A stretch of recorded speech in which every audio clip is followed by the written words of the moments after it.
life is a constant transformation and evolving and growing and expanding. And I transform 100 times per day, whether I need to improve my mood, whether I need to improve how I feel physically. But I think, Katie, if you don't mind, I want to take it to this direction. I want to talk about emotions and I want to talk about embracing them because when I look at my life, there are a few moments that totally changed who I am and how I see the world and how I feel and how I am in my body in this earth.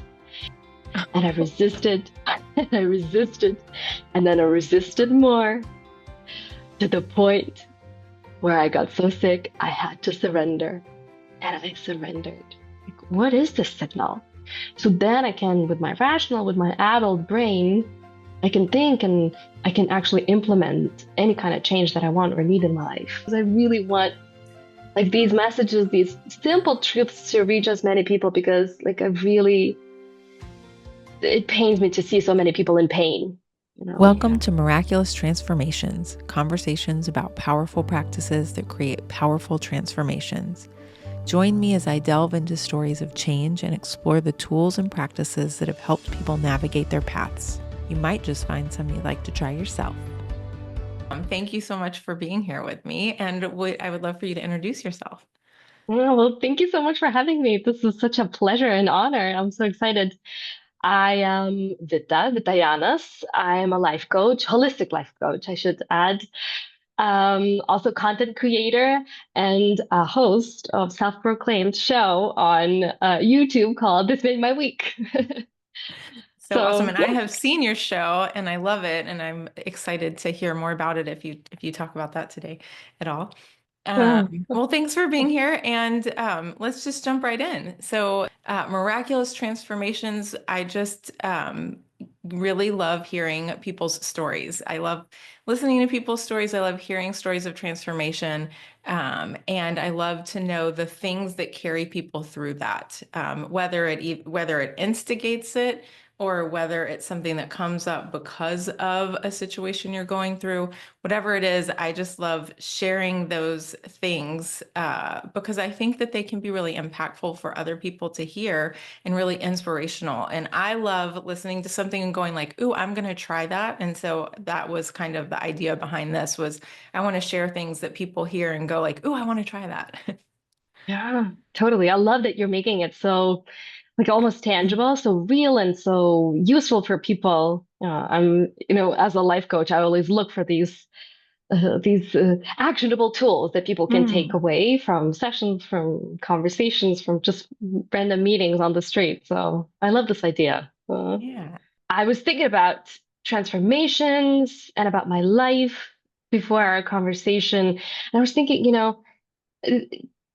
life is a constant transformation and evolving and growing and expanding. And I transform 100 times per day, whether I need to improve my mood, whether I need to improve how I feel physically, whether I need to, focus and use some kind of tools like just I play special music in the background. So there are so many things that I do.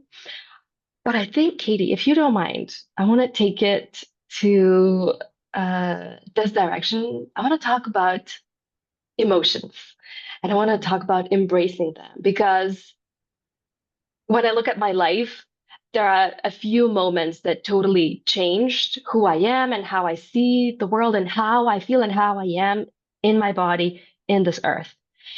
And I think one of the most important times of my life was back in 2019, end of 2019, beginning of 2020, right before the pandemic. Like that time, oh my gosh, it changed me on a cellular level. It was very transformative. Right. So I wanted to talk about it because this is also something that I work with, emotions and people and change. And I think this is a topic that all of us should be talking more, about emotions and especially embracing anger. Yeah. Um, Yeah, I just want to say before you go into it, I'm really excited that that's what you decided to talk about because I deal with that a lot as a mindfulness coach. I work with children a lot, and a lot of children will say, I don't know what to do when I'm angry. And and I make it a really big part of my teaching to embrace emotions. All emotions are okay. Emotions aren't bad. There's no good or bad. It just is. And even in that, even though I teach that all the time, and I feel like I practice it. Just the other day, I was listening to someone, and she was talking about leaning into fully feeling your emotions and letting them move through you, which I teach this process called urge surfing, that is a beginner meditation process. And it has to do with letting your urges like move through you so you can practice focusing. But she was saying, do that same process with your emotions. And I was like, wow, I do teach all this. And do I do that process where I fully feel them when they come up? And so I've been practicing that for like the last week. So funny that you're going to talk about that. Ah, perfect timing. Oh, I love the serendipity. Oh, okay. So when I remember myself back in teenage years, I was an angry teenager. I had no problem of expressing my anger. So it was mostly about expression of my anger rather than understanding or listening or attuning to my anger. I had no idea how to do it. What was it all about? I just knew that I felt angry a lot.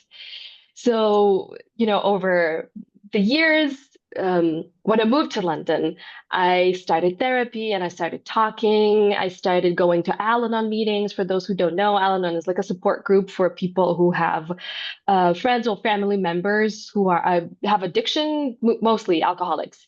So Al Anon, these support groups, AA meetings also, like just doing everything and anything to help myself because I was very anxious, very worried about germs, just worried about living life. I was Mhm. not free at that time. So that's when my journey started. And I have to thank and bow to my body because I started feeling like physically sick. Okay. And now I appreciate it so, so much. Even though it was really difficult at the time, I used to feel very dizzy and my stomach would hurt a lot. I had just like, I always felt yucky. And it was my body calling me to come back home and to Mm. return home to my body and actually be with it. So now I know it. Back then I didn't. So I really appreciate that my body is very sensitive and it keeps me sending signals like even today, that's why I'm so attuned to my body today because I know that it always sends me messages. So that's how it started. I started feeling sick and I was not feeling well. So I started therapy and all of these things. And the more I learned, the more curious I got. And I just kept going and going and going. I knew that I wanted to, at one point, to start doing something professionally with it because that's all that I was interested in. But it didn't really work out. And so then I lived in London. We moved to south of France. Then we moved to Canada. And it was just this ongoing thing. And then I loved living in Canada. It was one of my best years of my life, just being next to the mountains and the nature. We met incredible people. We had a good time in Canada. And unfortunately, our visas expired and we had to come Ah, back home. okay. We came back home. We moved in temporarily. That's what I kept saying to myself, to my parents' place. Okay. And I was back in my room with no plans, no money. I was broke as a joke. And I got sick. And I was sick for a month. And like Mm. nothing, no other symptoms other than fever. I just had fever. So Whoa, now for I a month. know. For a month. It wasn't really high, but I just felt feverish and I had no energy whatsoever. And now that I think, I feel like it was definitely psychosomatic. Not to deny science and viruses and bacteria, but that's what I know. But that was happening for me at the time. I think I was just sick because I was carrying all this anger and all this sadness in my body. I was so sad and so angry that this is happening, that it is what it is. And then, Katie, the pandemic started. Oh And my then word. Wow. Okay. everything shut down. So it just kept getting worse and worse and worse. And because the idea for us, our hope was that we're going to come back and extend our visas or get new visas, but all of that was shut down. And I was forced to stay in the place that I was trying to run away from for years, back in my hometown, which is Pakruayas. Nobody knows it. It's in the middle of nowhere. It's a teeny tiny, almost a village, you know, with my parents. And I so vividly remember my room where we stayed. Also, it was a free room in the house. Yeah. It had really dark red curtains, and the bedding, it was also, and the bed was dark black and red. And it was almost as if I was again in this mother's womb, in this transformative space where I just felt miserable. And I resisted, and I resisted, and then I resisted more to the point where I got so sick, I had to surrender. And I surrendered. So I resisted for a few months. And then something happened. Like I could not pretend anymore that I'm not angry, that I'm not sad, and go and function and do something, be productive during the day. I just physically could not do it anymore. Okay. So then I surrendered and I cried and I cried and I cried.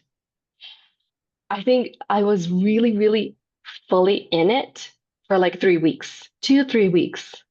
That's how Okay. long it took me, you know, to kind of get it out of my system, get it out of my body, fully accept reality as it is, and for my body to integrate this anger that was always flustering, always on the surface, that made me do crazy things in life that were so not aligned with who I am, so not authentic, but I just kept running because I did not want to feel it. Okay. And I was, brought, I don't want to say to my knees because I wasn't really on my knees. I wasn't praying. I was just in bed, laying down. I couldn't even Oh, kneel. yeah. It was it was awful. At the same time, it felt so good. It felt Yeah, so that relief. right. It felt so good just to cry. Oh my gosh. It was the best feeling. It's like Mm. 50-50, you know? And then one day I woke up and the world was a scary place because of a pandemic. Like there was so much unknown. But I don't know. I just came out one day. The sun was shining. It was springtime. It was March or end of March, I think. And I thought, oh, wow, spring is coming. And I felt energized by it. And I felt like I wanted to go out and do stuff. Okay. So then I started moving, step by step. And I started to want to write. And I started writing about life, how I see the world right now, what is happening in me. And that's when people started responding to me back. And that's when I don't know how it happened. Client after client after client started writing and texting me. It's like, it really resonates what you're writing. Can we work together? Wow. It's all, yes, that's how my coaching practice like took off and started because I was trying to start to make it happen. Like I was doing so many like right things, I was trying to make it happen. And when I look back, it wasn't really that bad, but I was in a different state. Okay. And I think once I integrated all of my emotions and the reality as it is and the past and, everything that I was going through, something shifted in me. And I think everybody could sense it around me, Okay. whether that was through the screen, people around me, my parents, whom I still lived with, you know, everybody could sense it. And it was like a new dawn for me. It was the most powerful experience of my life, surrendering to my emotions and no longer avoiding, denying, resisting them, and just accepting I'm angry, I'm sad. That really hurt.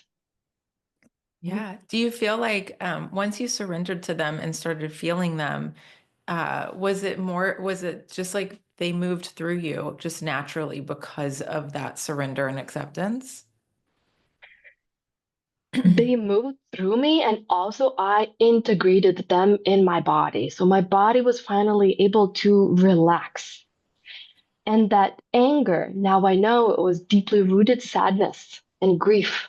Mm. And that grief right now turned into wisdom and understanding, like fully, not intellectually, but, you know, like knowing it fully with my whole body, these bigger truths about Yeah. life, about what we're supposed to do here, why we come. It's like I really integrated everything that I used to read, that I used to learn from other teachers. Like all of a sudden, everything just made sense. And I understood it not with my rational brain. It was a knowing without facts. Or, Interesting. facts follow later. Like everything Yeah. is very logical. Like I just knew stuff. Okay. All of a Um, sudden, it was a part of me. that sounds like a fascinating process. When you talk about integrating the emotions into your body, are there any like modalities or practices that you use to do that? Or was it all intuitive? Like you're saying, it just kind of flowed and happened. Yeah. It happened to me intuitively, but now that I learned a little bit more and I understand that naturally I was doing this process of, first of all, not denying anything that's happening in my body. So every emotion is very physical. There are Mm. six major emotions, and there are six because you can measure them. So it's sadness, anger, happiness slash love, surprise, disgust, and fear. So Okay. these are six emotions. You can measure them because there are chemical releases in your body. They're very clear.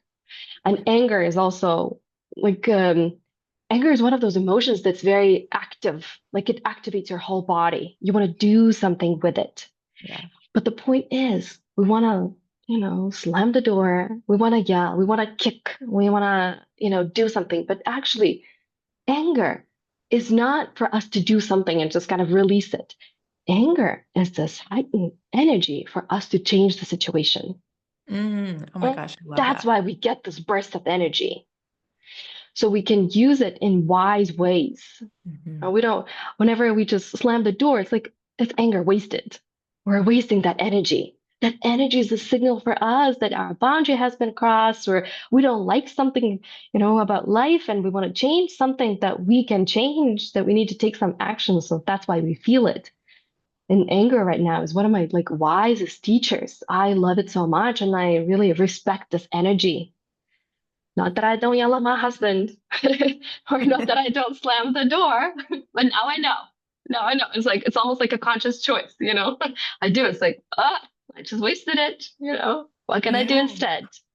How can I go and reflect and think about what is happening and actually use it? So sorry, I went off a little bit, but to answer your question, so each emotion is very physical. And I think the most important part, once you feel it, is not to go into problem solving, is not to do anything with it, but actually integrate it, sit with it. Because also, what I learned on average, emotion lasts about 90 seconds, a minute Mhm. and a half. That's it. That's it.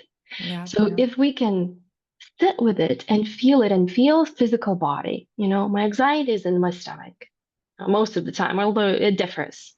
My fear is in my throat. I'm Mm. afraid to speak my truth. My sadness is in my shoulders and in my face. I can really feel my face when I'm sad. So if I can attune to my body and listen and allow it to happen, allow this natural process, just like I'm allowing my digestion, to happen, the Right. same with my emotions. I can allow them to happen.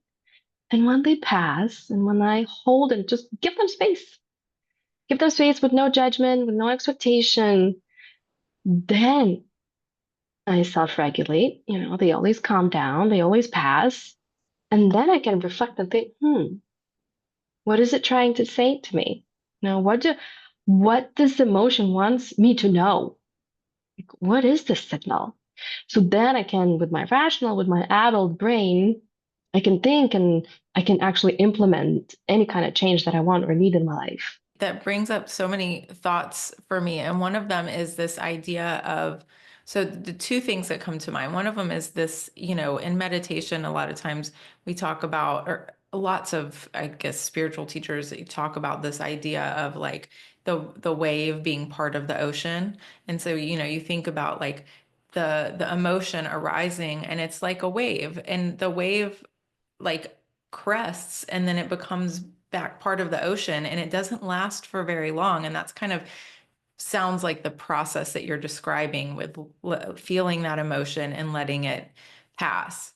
And then the other thing that comes to mind is this idea of when you say sit with the emotion, it makes me think of just this process of sitting with discomfort and Mhm. learning the process of being uncomfortable and being okay with that. And I feel like that can ripple out in so many ways in our lives. And I think it's one of the things that I've identified um, that doesn't resonate with me about the way that we do things as a society. I feel that we respond or that we react very quickly and want answers and things fixed really quickly because we're not comfortable sitting with discomfort or with uncertainty. And a lot of times, if you sit with the discomfort or the uncertainty for a short amount of time, things start to Mhm. make sense or become clear. But once you put something into motion as a reaction, it's hard to stop the momentum. And Yeah. that's so I think this practice of sitting with your emotions could have such a broad impact if more people practiced that. Totally. And I think our whole culture right now in society, with this with this quick fixes and with addiction to more and being stimulated constantly, it takes us away from our natural way of processing and being, this sitting practice. And Mm. as you said, like it's such a short time, and so many people in my coaching practice, I see that they're so afraid of sitting because they're so afraid of that discomfort. And once they do it, and when they see that they're not gonna die, Right. that it's not gonna kill them, sitting with this discomfort, it is so liberating. All of a sudden, you become at ease and you can actually live with yourself, not numb and look for ways of numbing, but be at peace. And this is one of my biggest takeaways also from, this journey, how peaceful I've become. Like stuff doesn't bother me. And that's not true. It does on a surface level. Like I'm bothered when I'm running late. Like I don't like being late. It bothers me when something doesn't go according to the plan, but like deep down, I'm not bothered. Right. Like, You've reframed, I love the word liberating, but you've reframed that whole process for yourself. And I love the way you've described like the reframing of anger as like anger being such a powerful communicator. So I love that that reframing of the word or of the feeling of anger of like, ooh, I'm excited that I feel angry because like that is so inspiring what you said about it being an energy that can be used for something. yeah. And if you slam a door or yell, then you're just wasting that energy. So like that is such a cool way to think about it. Yeah. And anger is right now is my definitely my favorite emotion. I love it when it shows up, and surprisingly what I see with my clients also, those who allow themselves or to feel anger, those who are natural, a little bit more feisty, they go through the process so much quicker. Whereas Mhm. those who tend to go into the victim mode, those who resist, they keep resisting, they don't allow themselves to even get angry. It's like, you know? They stay and they stay and they stay and they stay. So anger is really like it accelerates the whole journey. It really allows you to like go through this tunnel and go to the other side where you are at peace.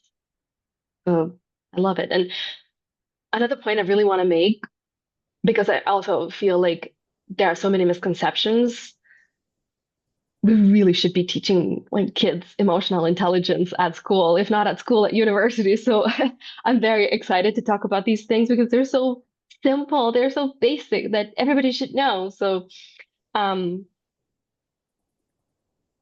pain, you cannot avoid. It will happen. Life is painful. There's pain everywhere. Suffering, that one is chosen. That one Mm, we choose when we resist the pain. So always choose pain. And we choose suffering when we attach ourselves to that emotion, when we don't let go, when we start overthinking, we go into storytelling, we create these perceptions about ourselves, who we are. I'm not good enough. I'll never get this. Why me, etc., etc. None of it is necessary. mhm. None of it. It's just attachment to suffering. Choose pain for 90 seconds. It'll pass. And then you can be again liberated from this suffering. So I think we talk too much about how we feel. We need Mm, to feel it. okay. Yeah. That storytelling is really not, you don't need to be 10 years in therapy. You don't. You can. I am. I've been in therapy for 10 years and I'm still seeing my therapist. It is a tool for me, but like to keep going over and over the same things, you don't need that to change. You really don't. This process is a lot much simpler. It's not easy, but it's simple. It's a lot Yeah. more simple than we make it, you know? So in my coaching sessions, I warn my clients during the first session, I'm gonna interrupt. And I always interrupt in those moments where they say, "Oh, I'm sad," and then they start talking and talking and talking. And I'm like, let's pause here. Let's stay with sadness instead of Mhm. talking over it, because talking is also a way of avoiding it. So instead of Interesting. avoiding it in an emotion, let's sit with it. Let's give it space and breathe together. So now, when you say talking as a way of avoiding it, that's an interesting thought. And so when that makes me think about talk therapy. And so do you have experience with somatic therapies? Have you used any, or have you participated in any of those? Yes. Yes. So the somatic experiencing, Mhm. is sitting with your emotion. Yeah. I studied compassionate inquiry, which was created by Gabor Mate. I'm sure most people who are in the industry know him. Mhm. So his whole point also is like what I learned, and the learning process that I went through as well is very much like somatic experiencing of Okay. what is happening in your body, noticing different parts, noticing different emotions, what they're indicating, what they're telling you. So working with the body instead of against the body, trying to at least treat the symptom, treat the headache, or treat the stomach ache, but instead, like really work together with the body and experience it. So one thing I experienced, so I did a stint of somatic experiencing for about 6 months with a psychologist. And I don't know if this is, at the heart of it or not, because I haven't studied it much. I just experienced it. And my experience was I went to her because I had this like tightness in my chest and I wanted to get rid of it. I was like, and I had gone through a yoga teacher training. Through a series of experiences, I figured out that that feeling was probably connected to some sort of emotional trauma or something like that. And it had temporarily gone and then it came back, and once it came back I realized it had been there for a long time and it was uncomfortable and I wanted to get rid of it. And so I learned through a friend about somatic experiencing, and I went through that process, and what I thought was really cool about it was that sometimes she would ask me questions about like a past experience, but we really weren't diving into like I never got to the root of like what experience caused that. She just led me through processing it through my body and releasing it. And so I didn't actually dive into like where did it come from or what happened or anything like that. It was just like this thing's here and we need to figure out how to get it to move and give it Yeah. attention and let it release. And so I think some somatic processes don't even require like going back into past experiences or anything like that. Yeah. And I really like this practice as well. I think there's benefits, in different practices, but this I really like. I looked into Hakomi method of learning about that because it's all about the present process of what is happening in the now and working with what is showing up in the moment. What is it called So again? Hakomi method, Okay. I can Okay. send you a link. It's wonderful. I one day maybe I'd love to study it when I have more time. But to kind of go along with this presence, working with things in the present moment, the book that also was so timely. I read it after my transformation, and it's my Bible. I keep reading and doing the practice again and again. It's called The Present Process by Oh, Darren okay. Brown. Have you read it? No, I totally thought you were going to say the body keeps the score, but then when you said that it has a That one, practice, okay, no, it's called the present process. The Presence Process. Yes. Presence process. Okay. It's not an easy read. Like it's not one of those books that you read before you go to bed. It's Okay. you have to consciously like read it being fully present. But it also talks about the same thing that I described, just kind of integrating your emotions, breathing through them, sitting with them, and working what is showing up in the moment rather than going to the past. Sometimes it is for different people, different modalities work. Sometimes it's very important and also freeing to learn what happened in the past, where it comes from, where the roots are. And for some people, sometimes anything like it is enough to stay present and work with what is instead of keep going back. With my clients, like I like going back. I enjoy learning the root, but I guess that's also a little bit of my the analytical mind that wants to know, this curiosity. But there's a moment where I stop the client. It's like, we already know. We've been there many times. We don't need to keep going back. You're not going to discover more stuff. It's, the root. Let's work with what is right now. Because Yeah. also, like going to the past becomes very familiar, very comfortable. It's another story that we tell people about our trauma and what happened to us. Yeah. Yeah. And it's yet Yeah. another way of avoiding the pain. Yeah, I do think you're right though. Just like with everything in life, balance, right? Like you can't totally ignore the past. Or I guess I should say it's difficult to totally ignore the past, but going into the stories can re-traumatize you every time you go down that path. Because, one of the things that I teach with mindfulness is just a layman's understanding of the way the brain works with emotions and stuff like that. And when you go into past traumas or difficult situations from your past, your brain doesn't know the difference between the fact that you're not there, it's a memory. It just releases the same hormones, the same stress hormones as when that happened every time you go through it in your Yeah. memory. So I think it's a great process, like you said, to pause and say, we're not going to learn anything new. Like we've been there many times. And where do we go from here? Yeah. Yeah. And let's experience the now, the most incredible, the thing that exists, the Yeah. present. Yeah. That's all that there is, anyways. So, Um, So, one of the things that I've gathered from watching some of your This Made My Week episodes is that one of the reasons that you started doing that show has to do with where you put your focus and how that impacts your emotions. And so Yes. I would love for you to speak to that a little bit, because I think that's a really, you know, it seems to me that that is a next step of how you took this understanding and like put your energy into something really, really amazing. Yeah. Totally. I think after this experience, all of a sudden I had all of this space, all of this energy, all of this openness for creativity.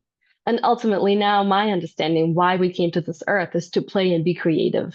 I mean, Mm. evolution itself is just a creative process. So we are wired to create and to expand, not only to heal, but to play with it. I love So, that permission to play and be creative is the reason we came here. yeah, totally. Yeah.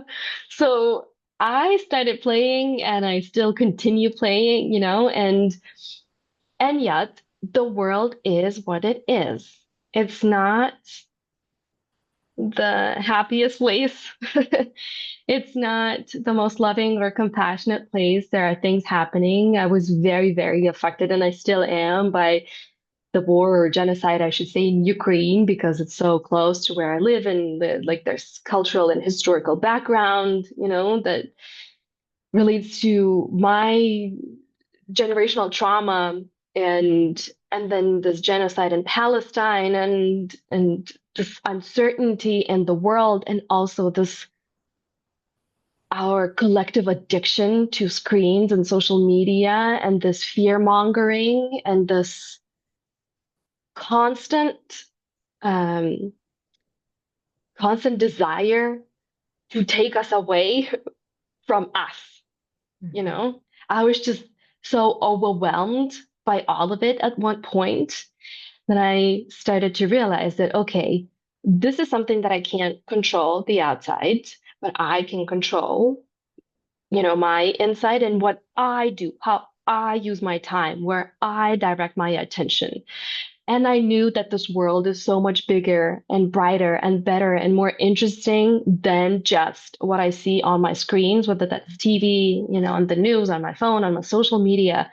So I intentionally started looking for different information, different people, who is doing what? Like, where can I find like-minded people who do care about this world, about our planet, about compassion, about physically like taking the action to make a change and to do something good.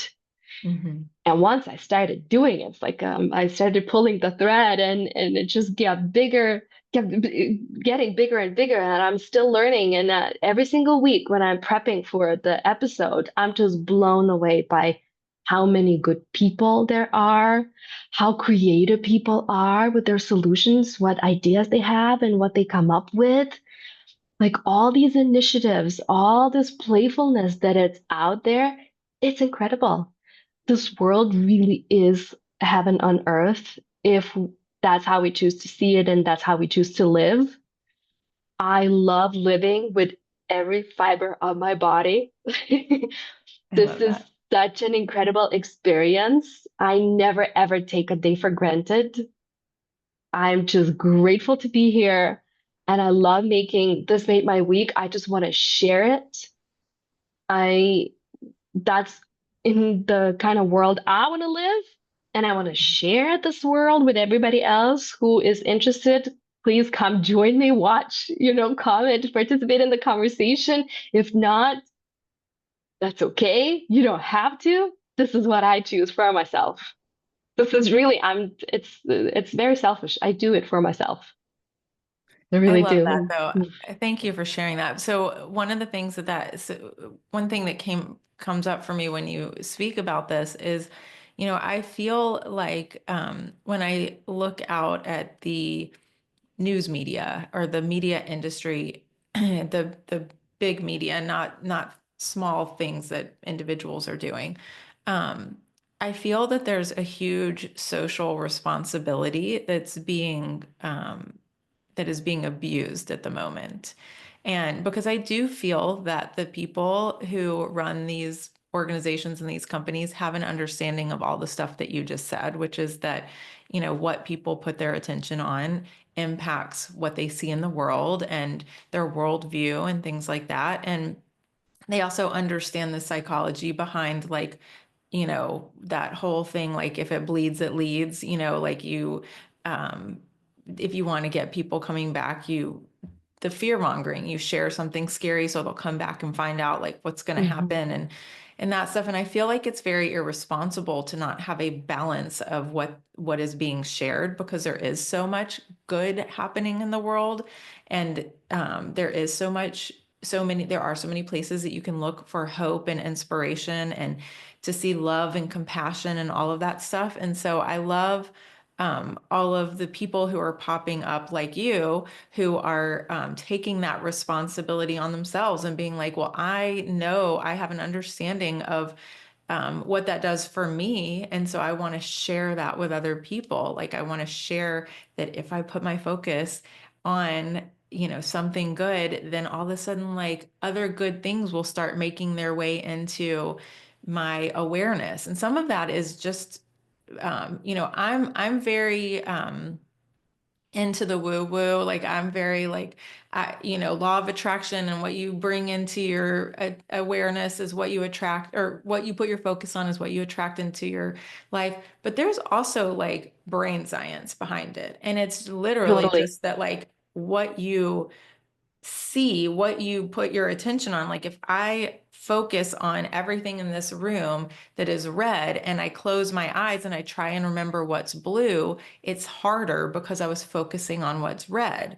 It doesn't mean Yeah. that the blue isn't there. It just means that it's harder for me to see it. And so if I want to be focusing, or I want to be seeing good things in the world, I have to bring my attention to those things intentionally, because we have that negativity bias in our brain, Yes. that is um, a result of an evolutionary safety mechanism.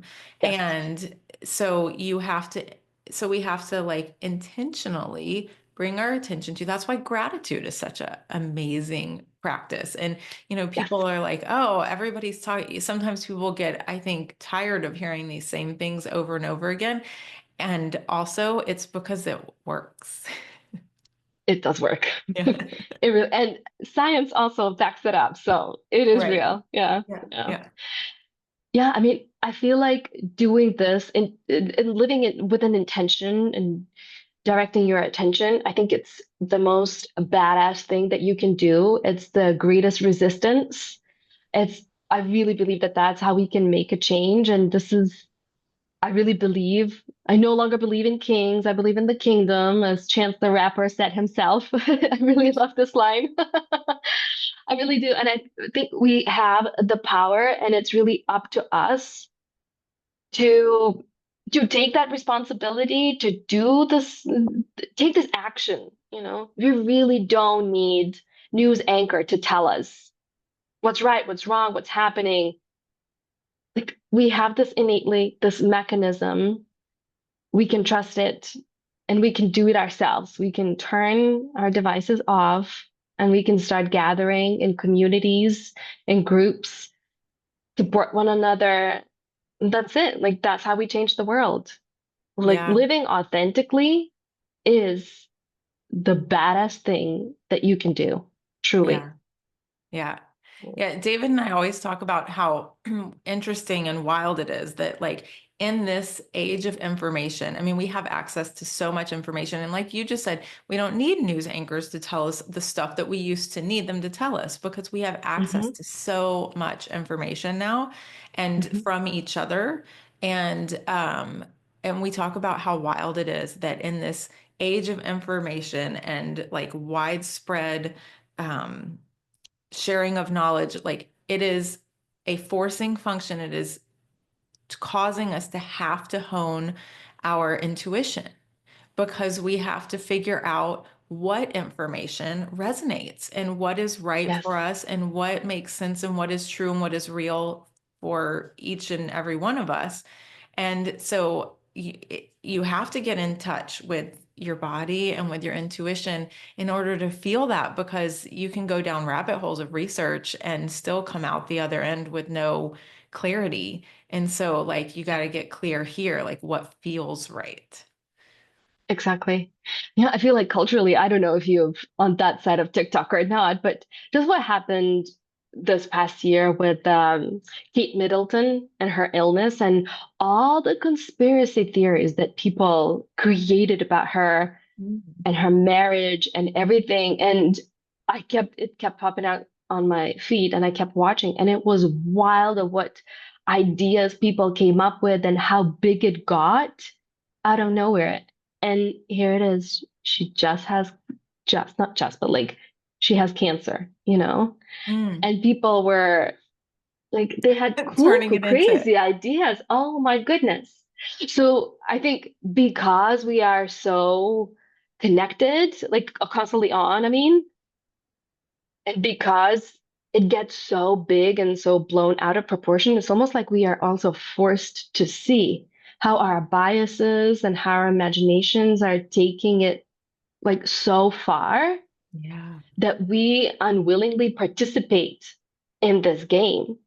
So we really like it's just a sign that we need to pause, put the phone down, and go on a hike instead, Yeah. you know? Also, I know you have a young child, and what I think of with our process here with the internet and social media and access to all this information is I feel that we're so in the infancy stage, right? Like we're in that discovery phase where like, and we don't know how to handle it as a society yet, but we're learning. And I do feel like we will, and it might be a long process. I don't know if like in our lifetimes if it'll like calm down, but I do think that like if you think about it in developmental stages, like we will eventually evolve in this experience just like humans evolve in their life. But we are in the infancy phase. It's all pretty Mhm. new when you think about the big Yep. picture, you know? Yeah. I really think we're gonna look back and look at, using our phones and social media so freely, and we'll be horrified, like, oh my God, that's embarrassing. Like the way we look at using cocaine, back in the day, everybody used to snort it. And it was like doctors prescribed cocaine to, mothers who were stressed. Same with cigarettes. Now we cringe. It's like, oh my gosh, how did we do this? I'm sure the same thing will happen with social media. And I think it's already starting to happen with all the bans of social media for like people, kids under 16. That's incredible. I get sometimes like these mini panic attacks when I think about my son and the Mm. world that he's growing up in, and especially like digital world.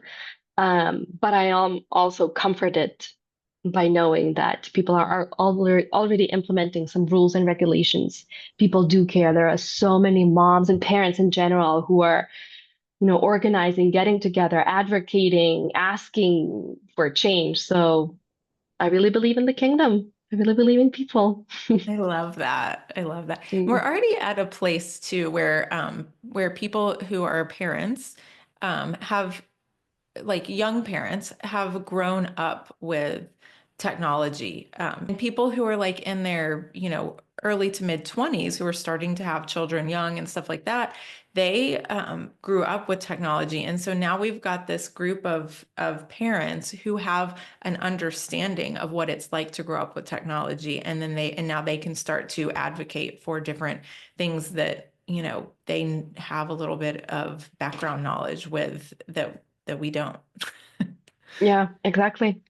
You know, my child, he's my big transformation is what I'm trying to say, in my life when he was born. Like that also changed me, but that's I'm not for sure. today. That's a topic for another day.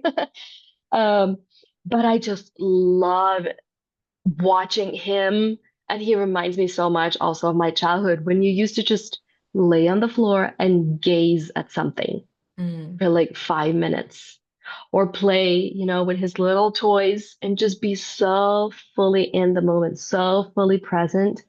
I soak all of this energy from him. Like he is existing and I watch him, and I'm meditating in the moment as well, just by That's watching so him being so beautiful. present.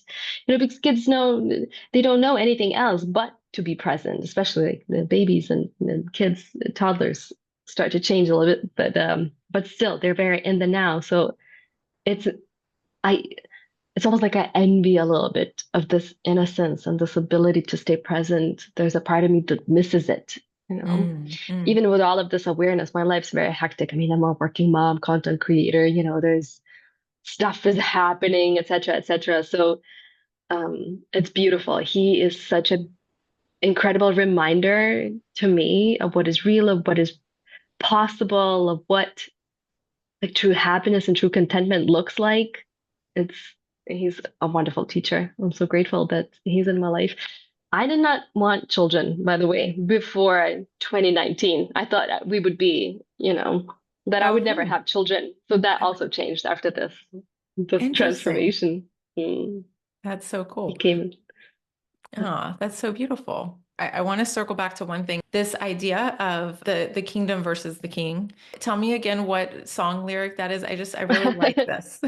Oh my gosh, I think it's Blessings by Chance the Rapper. I can send it to you.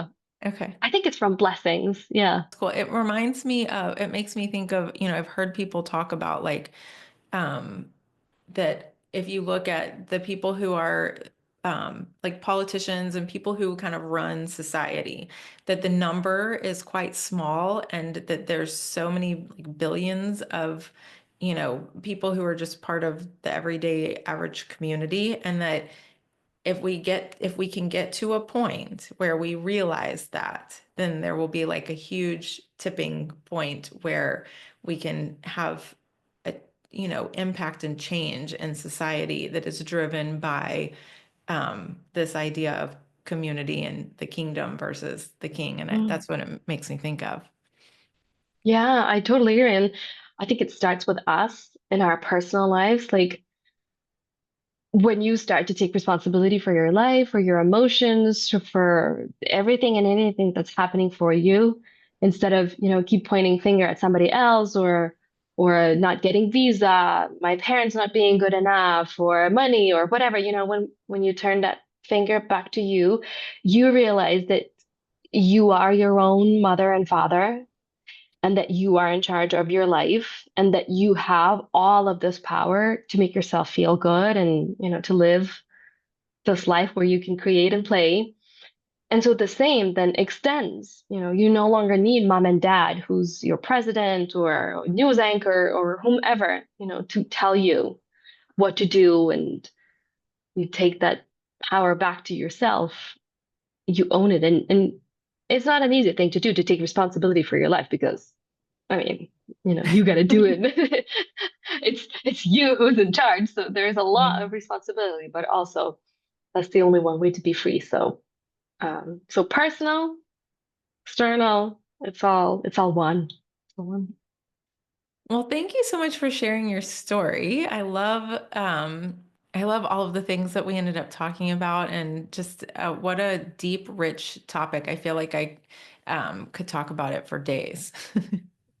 Same, Katie. Thank you for listening to all of my it probably you can tell how excited I am and how energized I get by all of these things. I really want like these messages, these simple truths to reach as many people, because like I really, it pains me to see so many people in pain, you know? Yeah. Yeah. I Mm. really respect your mission here. And I love the energy you bring to your This Made My Week. I love seeing like how excited you get about things. It makes it fun to watch. So Uh, Thank you thanks so for much. all that Thanks for you're staying. doing. No, thank you, Kate. Thank you so much for initiating this conversation. This is so rare, to talk about these things and for more than an hour. I mean, it's beautiful. I really appreciate you. My body, my heart is full of gratitude right now. I love your content as well. I love watching you wherever you come up on, or YouTube or my TikTok or my Instagram. I'm so glad that our algorithms, or was it Leon who matched us, but Yeah, me who, too. whatever channels. I'm so glad that we met, and I'm excited to see your journey unfold as well. Thank you. Yeah, thank you so much. Thanks for your support.